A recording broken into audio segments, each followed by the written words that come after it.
jurus itu bangun kepercayaan pembeli dari nol nih teman-teman seller ya. Tentunya pengen dong ya coba mendengarkan tips dan trik dari Mentor Yadi dan toko Pempek Ampera.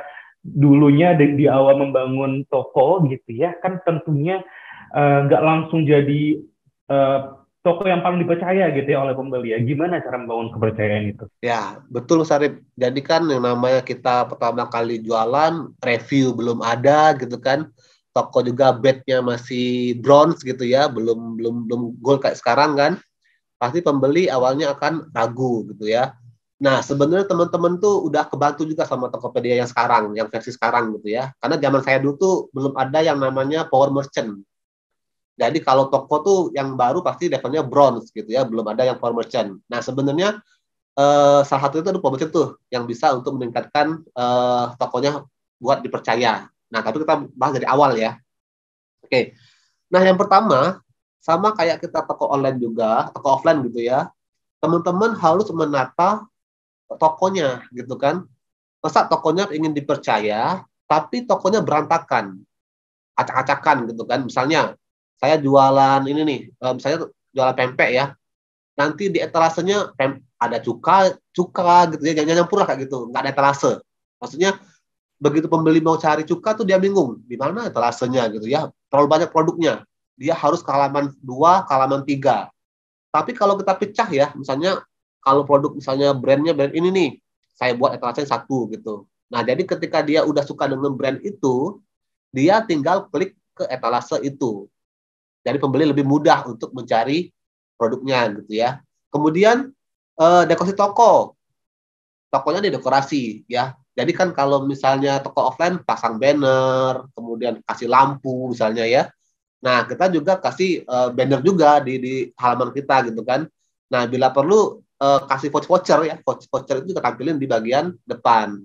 Nah jadi dengan adanya seperti itu, orang melihat wah ini kita benar-benar serius berjualan Tokopedia-nya, bukan asal-asalan gitu. Yang namanya sekarang kan penjual udah banyak ya. Nah, saingan juga banyak. Nah, artinya teman-teman harus bisa lakukan itu dulu. Jadi buatlah tokonya semenarik mungkin. Memang secara visual, tapi itu sebenarnya teman-teman bisa ini ya, update lah pakai Canva gitu kan. Pokoknya pastikan tokonya itu menarik ya.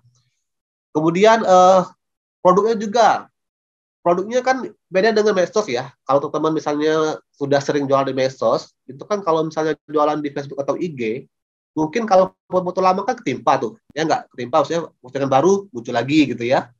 Tapi kalau di Tokopedia kan itu kan dipajang seolah-olah untuk kita ya. Jadi untuk foto ini menurut saya sangat penting.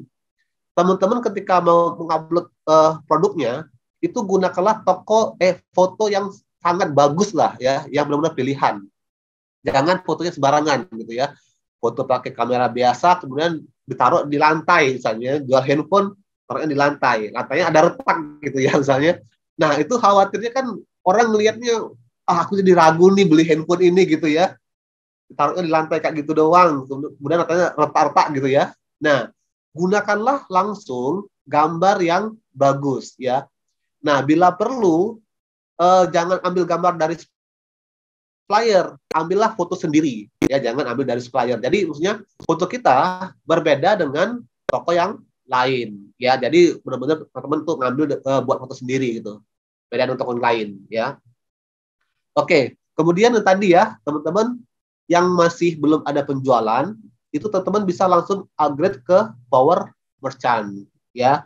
Nah jadi kan ketika teman-teman buka toko, teman-teman upgrade ke Power Merchant ya, itu kan ada skor ya, skornya kan 70. Nah, skor ini harus teman-teman jaga. Inilah yang menurut saya itu masa krusial bagi seller baru ya. Kadang-kadang seller baru nih belum ada orderan, kemudian udah upgrade ke Power Merchant nih ya. Dia alpha buka toko hari ini gitu. Kemudian ada orderan nggak dikirim. Nah, ini udah mengurangi dari skornya Power Merchant itu ya, skornya teman-teman.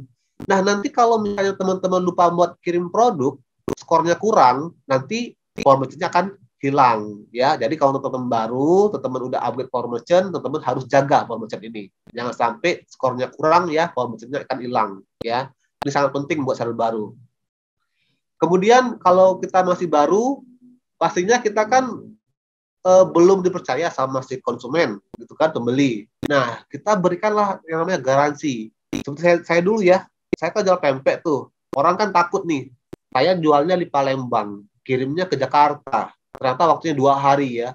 Nah, pembeli kan takut dia, kira-kira nanti kalau saya beli aman nggak gitu. Nah, walaupun kita udah bilang, tenang kok Kak, ini aman kok, ini seperti ini kok, kita pakai ini, pakai itu gitu ya. Pembeli tetap ada di hatinya, pasti akan ragu. Nah, untuk meyakinkan pembeli, nggak apa-apa, atau teman chat lah, bahwa tenang Kak, kita akan kasih garansi. Kalau pempeknya tidak bagus lagi, kita akan kirim yang baru, atau kita ganti dana, seperti itu. Ya, jadi kalau saya sih, kalau toko baru ya, saya punya toko tuh di Palembang ada, di Jakarta juga ada nih, yang buat Tokopedia ya. Nah, itu Tokopedia itu baru tuh ya di Jakarta. Nah, itu kalau saya akan maksimalkan toko baru tuh diawasin gitu. Jangan sampai itu dapat ulasan jelek ya. Jadi saya akan beri garansi kalau misalnya rusak, saya kirimnya yang baru lagi ya. Nah, teman-teman harus seperti itu dulu.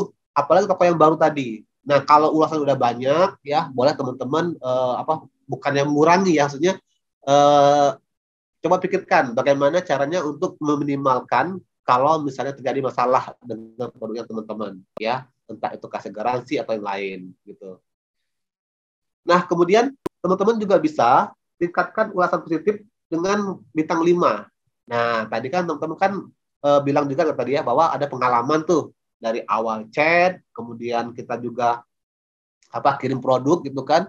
Nah, kita sampai ya, kita bilang nih, Kak, udah terima belum produknya gitu. Nah, ini sekedar hal yang agak biasa sih sebenarnya ya, tapi bagi si pembeli itu dia merasa kita peduli loh gitu dengan paket itu. Enggak, udah kita kirim, kita biarin aja ya, kita tanyain, Kak, ini paketnya udah sampai atau belum?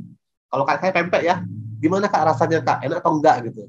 Nah, kalau misalnya dia bilang enak, itu saya akan minta dia buat bikin review, bikin ulasan. Ya, harapannya kan bintang 5 tuh dapatnya kan, karena lumayan ya dapat bintang 5. Nah, kalau misalnya dia bilang rasanya biasa sih Kak gitu, misalnya ya. Dia bilang kayak gitu. Nah, saya tetap ngotot sih, Kak, kalau ini Kak mau nggak kakak saya kasih voucher Kak gitu. Nah, saya mau beri dia voucher, tapi dia kasihnya bintang 5 ya. Kita mau sama dia lah, kita dikasih bintang 5. Nah, voucher itu saya buat voucher yang tidak ditampilkan. Ya, voucher tapi tidak ditampilkan. Jadi khusus buat si calon pembeli. Nah, kita cuma bisa kasih ke dia aja. Artinya ketika orang buka toko kita, voucher itu nggak ada. Tapi voucher itu ada cuma karena kita kasih ke dia. Ya, itu ada nanti vouchernya.